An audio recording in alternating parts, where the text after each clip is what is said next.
It's Friday, so you know what that means. Let's welcome tonight's guest. That's not a bowl of oatmeal with shoes. It's co-host of Fox and Friends First, Todd Pyro. To her, Deliverance was a home movie. Co-host of The Bottom Line on Fox Business, Dagan McDowell. He wrote for Cheers, and that's the last time he heard them. TV writer and producer Rob Long. And old men will grieve when she goes on leave. New York Times bestselling author and Fox News contributor, Kat Duke. All right, before we get to some news stories, let's do this. Greg's Leftovers. This is great. It's Leftovers, where I read the jokes that we didn't use this week. And as always, it's my first time reading them. So if they suck, I will shoot Joe Mackey in the face. In Florida, a stripper has been arrested for hitting a 7-Eleven clerk in the face with a banana. Her case is currently under appeal. Wow.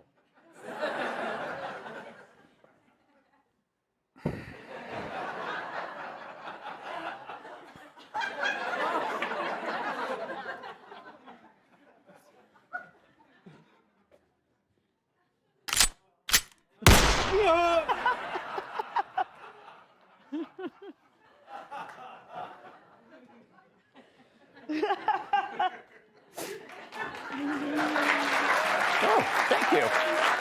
Thank you. All right, let's get back to work. Former New York Congressman and convicted sex offender Anthony Weiner is considering a run for city council. I know. He let everyone know via Amber Alert. Michigan State Rep. Lori Pohutsky said in order to protest Trump's victory that she sterilized herself so she can't have kids.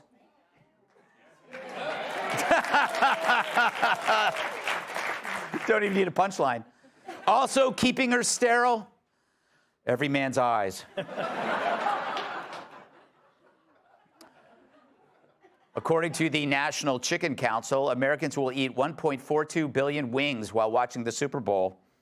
1.5 billion if you count this guy. Yeah, it's true. Right about now, Illinois Governor J.B. Pritzker is having himself lowered into a vat of blue cheese dip. He's got his fat pants on for the Super Bowl.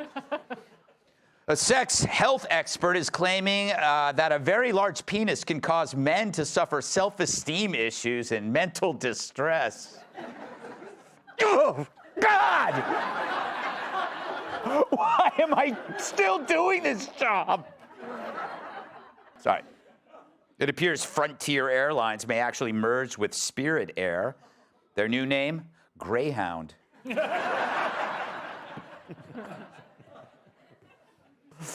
Katie Couric said that covering Donald Trump is really hard.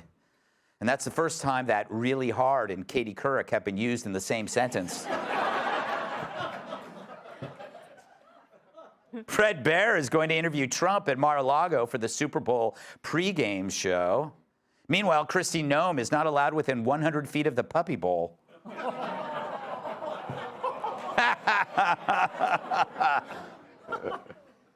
It's been reported that Mexican cartels have advised illegal immigrants to spit and urinate in ICE agents' food. And to all those illegal immigrants, I say, Brian Kilmeade is an ICE agent.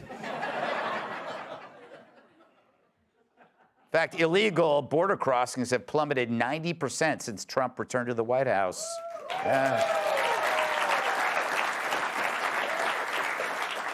Also plummeting 90%, sales of El Caminos.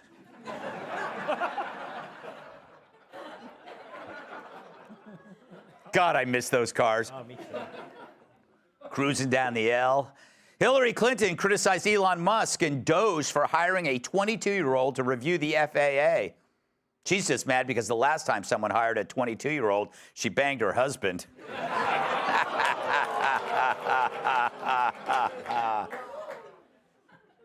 Hey, I didn't do it. According to the New York Post, 72-year-old Bill Belichick and his 24-year-old girlfriend, Jordan Hudson, are rumored to be engaged. Yes, it was love at first will. Word is she reached out to Tom Brady on how to deal with deflated balls. California Attorney General Rob Bonta announced that Kamala would clear out the field if she runs for California governor. Wow, saying a black woman would clear out the field? Why not put her face on a bottle of syrup while you're at it?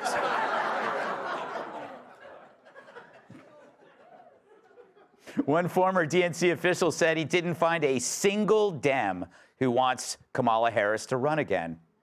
Well, I know there's one married Dem who wants her to run again, just to get her out of the house and go back to banging nannies. And finally, for a $10 donation, a zoo will send a video of a pooping elephant to your ex or someone else you hate. Not that the elephant needs the money.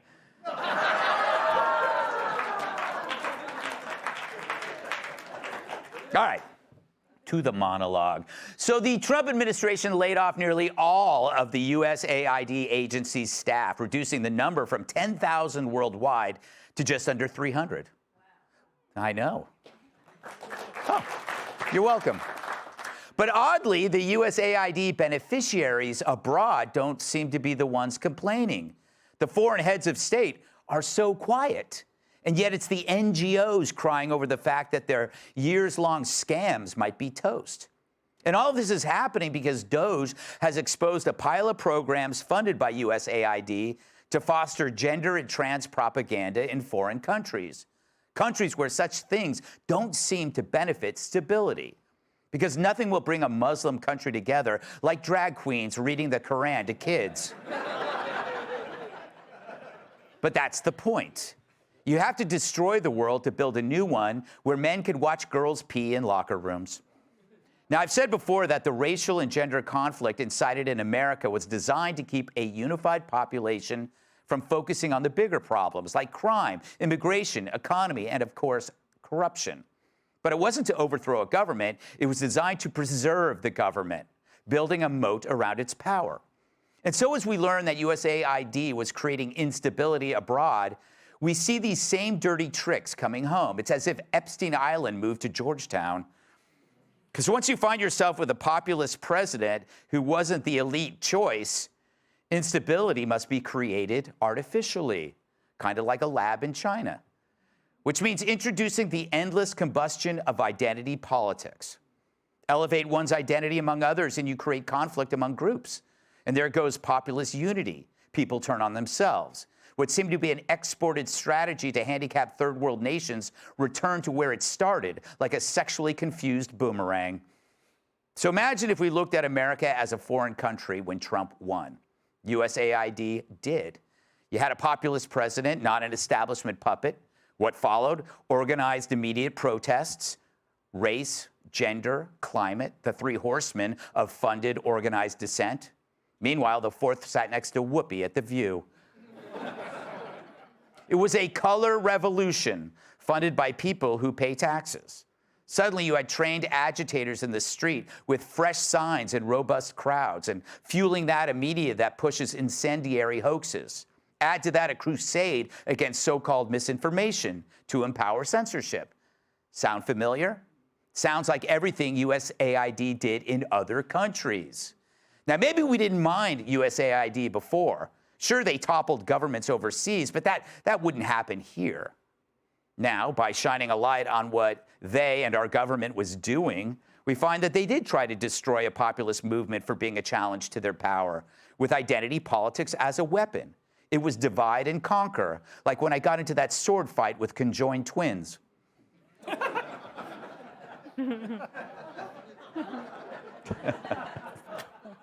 No wonder the left is freaking out. The truth is out. They weren't just exporting chaos to the world, they were growing it here and forcing us to smoke it. All right.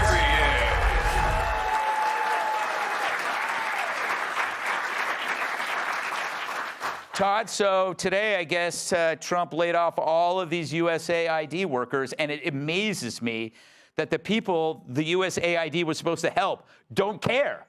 You're not hearing it from any other country. You're just seeing, you know, old Democrats screaming about it. What say you, my favorite unknown, obscure host?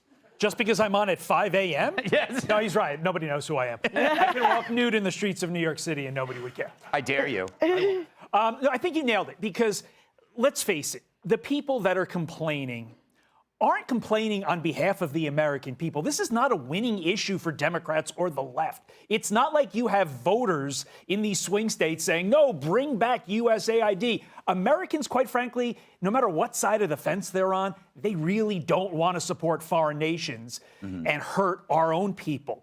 It's the people that are in on the grift or who are connected to the grift that are complaining the loudest. And they're going to keep complaining because they have a lot to lose. Basically, decades-long careers are going to go up in smokes based upon not giving them our taxpayer dollars anymore. And I want to focus on the example of Asheville, North Carolina, okay? There are people literally that have been in an existential fight for their own survival for months now. Yet we have an organization, USAID, that is giving money. And I like one example. You can pick so many examples. The one I haven't heard anybody pick that I want to mention, $425,000. People could use that in that organization, in Asheville, right? To Indonesian coffee companies to become more gender friendly. What the hell does that even mean? Yeah. Right? And it's just sad that this is going on. Thank God Trump's going to end it because there are people in America who need that money and they need it now. All right. An impassioned speech from what's his name? The nude guy running through the streets of New York. You know, Dagan, I think we are quick to hear of all the good humanitarian things that USAID does, and then you peel it back and you hear about all of these other things, and it makes you wonder, was the humanitarian stuff just done so they could do these other things? I don't even believe the humanitarian work actually happens, because if you look at, say, Afghanistan, because USAID worked in all of these war-torn areas to rebuild, say, Iraq and Afghanistan. What happens, you only get, it's the cheerleaders back here at home. They never track how the money is spent because you just spend the money, you don't detail where it went, because if you report on the outcomes, your budget's not going to get replenished. So in Afghanistan, for example, you would hear, oh, the hospitals we built. But you didn't hear there weren't any doctors or drugs or even patients in the hospital. Or this school that we built, but there weren't any teachers or students in the school. But I have to stop you with the Western North Carolina thing, since I am 1/16 hillbilly. The rest is redneck tobacco farmer.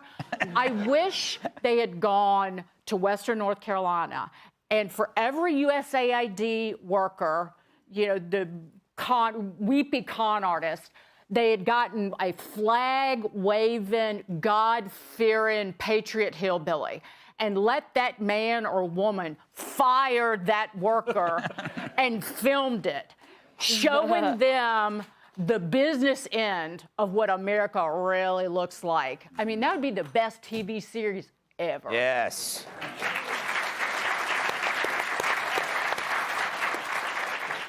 Rob, it's been a while. I haven't seen you in a long time. You look like you're selling gold. Well, you know.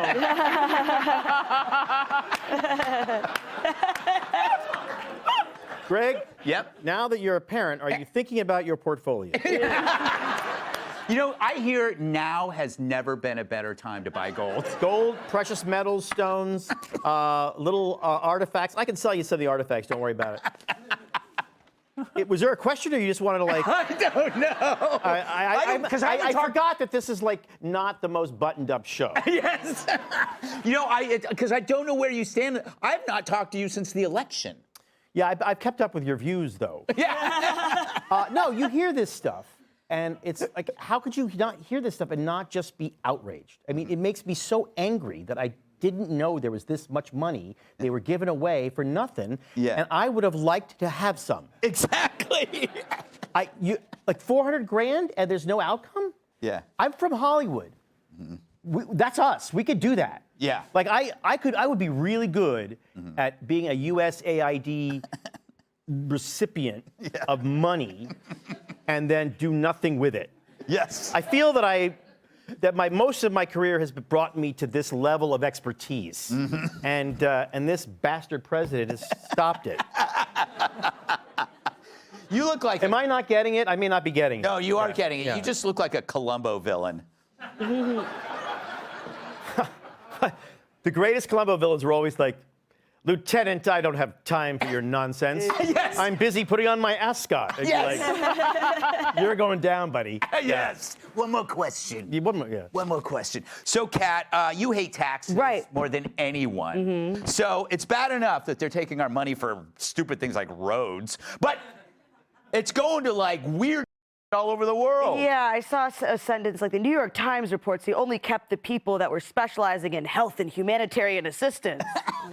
And that's bad? Yeah. It's horrible. And because exactly, the way they discuss it is Donald Trump took our money. That's not what happened. That's not what happened. What happened is the government took my money, your money, your money, your money.